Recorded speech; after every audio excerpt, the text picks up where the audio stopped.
Hi മച്ചന്മാരെ, എല്ലാവർക്കും OTT എക്സ്പ്ലോറിൻ്റെ പുതിയൊരു വീഡിയോയിലേക്ക് സ്വാഗതം. നമ്മളിന്ന് അത്ര വലിയൊരു നല്ല കാര്യത്തെക്കുറിച്ച് ഡിസ്കസ് ചെയ്യാനല്ല ഇവിടെ വന്നിരിക്കുന്നത്. നമുക്കിപ്പോൾ അറിയാം, ഇന്ന് അജിത് കുമാറിൻ്റെ തലയുടെ വലിമ എന്നുള്ളൊരു മൂവി ഇന്ന് റിലീസായിട്ടുണ്ട്. ആ ഒരു മൂവി വളരെ തന്നെ തിയേറ്ററിൽ ഭയങ്കരധികം റെസ്പോൺസും, നമ്മളതിൻ്റെ റിവ്യൂസ് എല്ലാം തന്നെ ഈ ഒരു ചാനലിൽ ഇട്ടിരുന്നു.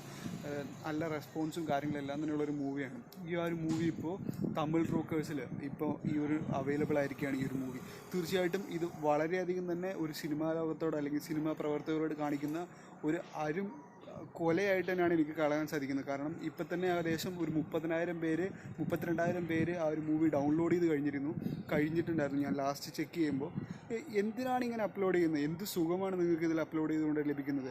ഒരു OTT റൈറ്റ്സിലൂടെ കൊടുക്കുകയാണെങ്കിൽ അവർക്ക് OTT പ്ലാറ്റ്ഫോമിൽ അവർ അതിന് സെയിൽ ചെയ്യുന്നുണ്ട്. അവർക്ക് അത് നിർമ്മിക്കുന്നവർക്ക് അതിൻ്റേതായ പ്രതിഫലം ലഭിക്കുന്നുണ്ട്. ഇങ്ങനെ ചെയ്യുമ്പോൾ തീർച്ചയായിട്ടും അത്രയും ജനങ്ങളുടെ ഇപ്പം തന്നെ 32,000 പേര് ഒരു 100 രൂപ ചിലവാക്കിയ കൂടെ ഒരു 30 ലക്ഷത്തോളം ആ ഒരു പ്രൊഡ്യൂസർക്ക് അല്ലെങ്കിൽ ആ ഒരു ഇതിൻ്റെ അണിയറയിൽ പ്രവർത്തിച്ചവർക്ക് ലഭിക്കുമായിരുന്നു. തീർച്ചയായിട്ടും ഒരു മൂവി ഇറക്കുന്നത് അതിൻ്റേതായ ഒരു ട്രെൻഡിൽ കാണാതെ, അല്ലെങ്കിൽ അത് എങ്ങനെയെങ്കിലും കണ്ടു തീർക്കുക, അല്ലെങ്കിൽ അവരുടെ എല്ലാ എഫേർട്ടിനും നശിപ്പിച്ചുകൊണ്ട് നിങ്ങൾ ഒരു മൂവി കണ്ടു കഴിഞ്ഞാൽ നിങ്ങൾക്ക് എന്ത് സുഖമാണ് ലഭിക്കുന്നത്?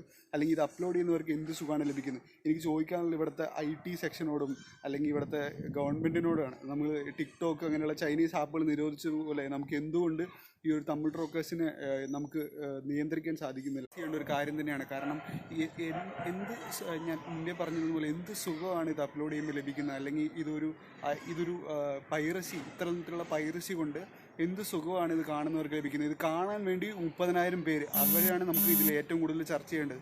എന്തുകൊണ്ട് നിങ്ങൾക്ക് സിനിമ തിയേറ്ററിൽ കണ്ടുകൂടാം? നിങ്ങൾക്ക് അത്രയധികം സിനിമ കാണാൻ താല്പര്യമാണെങ്കിൽ OTTയിൽ വരുമ്പോൾ OTTയിൽ ഡൗൺലോഡ് ചെയ്ത് കാണും. നിങ്ങൾക്ക് ഏറ്റവും വേഗത്തിൽ കാണുകയും വേണം, എന്നാൽ തന്നെ സിനിമ തിയേറ്ററിൽ പോയി കാണാൻ സാധിക്കില്ലെന്ന് പറഞ്ഞാൽ തീർച്ചയായിട്ടും അത് നിങ്ങൾ സിനിമാ പ്രേമിയല്ല, നിങ്ങൾ ജസ്റ്റ് നിങ്ങളുടെ ടൈം പാസ്സാണ്. നിങ്ങളങ്ങനെ ടൈം പാസ്സിലൂടെ നശിപ്പിക്കുന്ന അടുത്തൊരു സിനിമ ഇറക്കാനുള്ള അവരുടെ പ്രചോദനത്തെ കൂടിയാണ് നശിപ്പിക്കുന്നത്. തീർച്ചയായിട്ടും എല്ലാവരും ഈ ഒരു പൈറസിക്കെതിരെ തീർച്ചയായിട്ടും പോരാടേണ്ടതാണ്.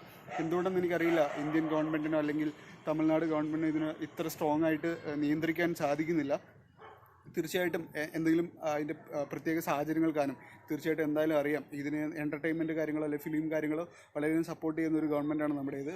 എന്താണെന്നറിയില്ല, ഈ ഒരു പർട്ടിക്കുലർ ഒരു വെബ് സെർവറിനെ അല്ലെങ്കിൽ വെബ്സൈറ്റിനെ മാത്രം നമുക്ക് ഇത്രയധികം നിരോധിക്കാൻ സാധിക്കുന്നില്ല. അല്ലെങ്കിൽ അവർ അപ്ലോഡ് ചെയ്യുന്ന മൂവീസ് എല്ലാം കാണാം, നമുക്ക് ഏത് ഭാഷയിലായിക്കോട്ടെ. അവർ ഒരു സിനിമ ഇറങ്ങി ഒരു 24 മണിക്കൂർ കൂടെ ആയിട്ടില്ല, ആ ഒരു 24 മണിക്കൂറിനുള്ളിൽ തന്നെ അതിൻ്റെ ഒരു 32,000 പേർക്ക് ഡൗൺലോഡ് ചെയ്യാവുന്ന രീതിയിൽ വ്യത്യസ്തമായ പ്രിൻ്റുകളിൽ നല്ല അധികം എന്താ ചെയ്യുക, ഒരു DVD പ്രിൻ്റ് ടൈപ്പിലാണ് അവർ മൂവീസ് ഡൗൺലോഡ് ചെയ്യാൻ വേണ്ടിയിട്ട് എല്ലാവർക്കും അവൈലബിൾ ആക്കിയിട്ടുള്ളത്. ഒരിക്കലും ഈ ഒരു ഫിലിം തമിഴ് റോക്കേഴ്സിൽ ഡൗൺലോഡ് ചെയ്യാൻ വേണ്ടി നിങ്ങളെ പ്രചോദിപ്പിക്കുന്നോ അല്ലെങ്കിൽ ഒരു കാര്യം ഉണ്ടെന്ന് അറിയിക്കാൻ വേണ്ടിയിട്ടില്ല. പക്ഷെ നമ്മളെല്ലാവരും ഇതിനൊരു ഒറ്റക്കെട്ടായിട്ട് ഈ ഒരു പൈറസിക്കെതിരെ പരിശ്രമിച്ചാൽ മാത്രമേ നമുക്കിതൊരു തടയാൻ സാധിക്കുകയുള്ളൂ.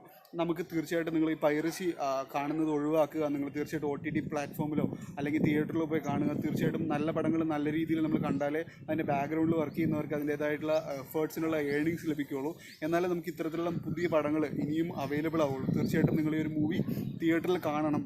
വളരെ തന്നെ സൂപ്പറായിട്ടുള്ളൊരു മൂവിയാണ്. എല്ലാ തരത്തിലും നമുക്കൊരു 3 മണിക്കൂർ അടിച്ചു പൊളിച്ച് കാണാൻ പറ്റുന്ന രീതിയിലുള്ള മൂവിയാണ്. നിങ്ങൾക്ക് തീർച്ചയായിട്ടും ഈ ഒരു അത്രയും എഫേർട്ടിൽ, അത്രയും വിഷ്വലൈസേഷൻ, അത്രയും സിനിമാറ്റോഗ്രാഫിയിൽ ചെയ്തിട്ടുള്ളൊരു മൂവി ഈ ഒരു തിയേറ്റർ പ്രിൻറ്റിൽ കണ്ടു കഴിഞ്ഞാൽ തീർച്ചയായിട്ടും നിങ്ങൾക്ക് എഫക്റ്റ് ആവില്ല. അതുകൊണ്ട് തന്നെ നിങ്ങൾ തീർച്ചയായിട്ടും ഈ ഒരു പൈറസി കാണരുത്. തീർച്ചയായിട്ടും അതിൻ്റെ ഒറിജിനൽ പ്രിൻറ്റ് OTTയിൽ വരുമ്പോഴോ അല്ലെങ്കിൽ നിങ്ങൾ തിയേറ്ററിൽ തീർച്ചയായിട്ടും കാണുക. തീർച്ചയായിട്ടും നിങ്ങൾക്ക് ഈ ഒരു പടം ഈ ഒരു ക്യാമറ പ്രിൻറ്റിൽ കണ്ടു കഴിഞ്ഞാൽ നിങ്ങൾക്ക് തീർച്ചയായിട്ടും നിങ്ങൾക്ക് അതൊരു അരോചകമായിട്ട് മാറുന്നതായിരിക്കും. ഒരു വീഡിയോ ഇഷ്ടപ്പെടുന്ന വിചാരിക്കുന്നു. ഈ ഒരു വീഡിയോ ഇഷ്ടപ്പെടുന്ന തീർച്ചയായിട്ടും ലൈക്ക് ചെയ്യുക. ഇഷ്ടപ്പെട്ടില്ല എന്നൊന്നും ഇഷ്ടപ്പെടുന്ന കമൻറ്റ് ചെയ്യുക. സബ്സ്ക്രൈബ് ചെയ്യുന്നവരും പരിഗണിക്കുക.